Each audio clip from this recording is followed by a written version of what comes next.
Bonjour, dans cette vidéo je vous propose un documentaire sur le dragon de Komodo. Le dragon de Komodo ou varan est une espèce de varan qui se rencontre dans le Pacifique Ouest.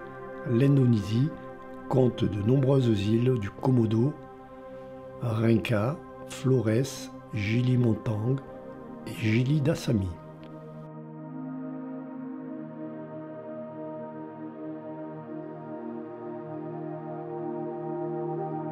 Classé dans les reptiles, le mâle adulte peut atteindre une longueur de 2,6 mètres, la femelle adulte peut atteindre une longueur de 2,3 mètres.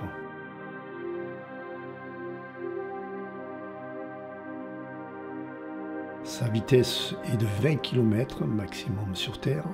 Son poids est de 79 à 91 kg pour un mâle adulte et de 68 à 73 kg pour une femelle adulte. En raison de leur taille, ces varans, avec l'aide de bactéries symbiotiques, dominent les écosystèmes dans lesquels ils vivent.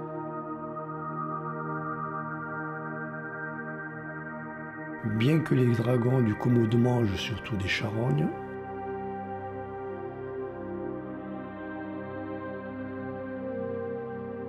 ils se nourrissent également d'animaux qu'ils chassent,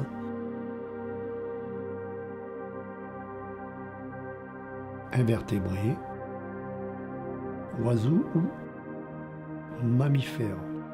Le dragon de Komodo possède une queue aussi longue que son corps. Sa mâchoire présente près de 60 dents cannelées. Celles-ci tombent pour être régulièrement remplacées et peuvent mesurer jusqu'à 2,5 cm de long. Les deux mâchoires sont reliées par un ligament très élastique qui lui permet d'ouvrir la gueule de manière très importante.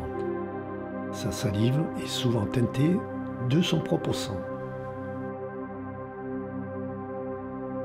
Car les dents sont presque entièrement recouvertes de tissu gingival qui se déchire naturellement lorsque l'animal s'alimente. Cela crée un milieu idéal pour la croissance des souches de bactéries qui colonisent sa bouche. Il possède une longue langue jaune profondément fourchue. Ses pattes se terminent par de longues griffes courbes. Le dragon du Komodo apprécie les lieux chauds et secs. Il vit généralement dans les zones de prairies, de savane ou de forêt tropicale à basse altitude.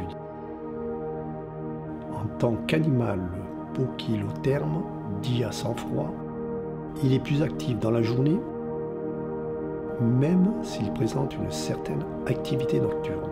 Il est très souvent solitaire, se rapprochant des autres seulement pour s'accoupler et manger.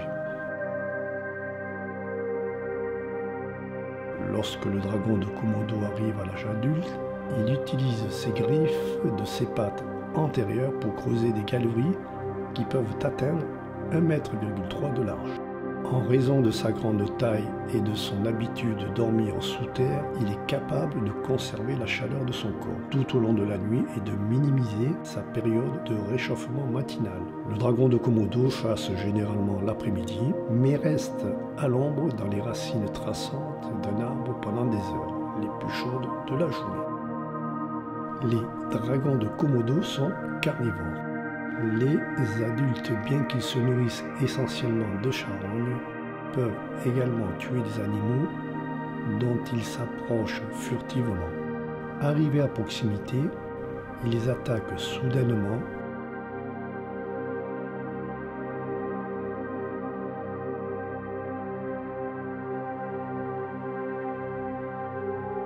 et les mordent aux pattes, au ventre ou à la gorge.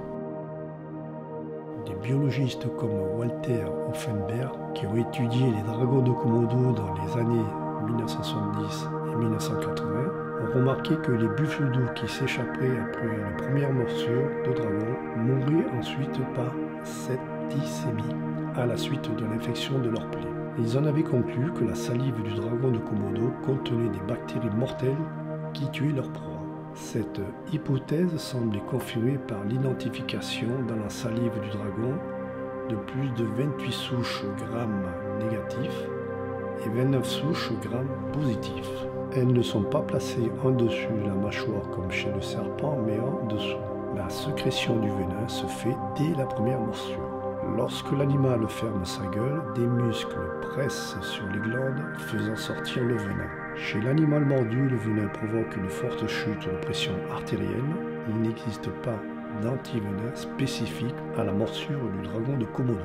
Mais la plaie peut généralement être traitée par nettoyage de la zone blessée, par une administration de forte dose d'antibiotiques. Si la plaie n'est pas traitée au plus tôt, une nécrose locale peut rapidement se développer pour nécessiter l'exérèse de la zone nécrosée.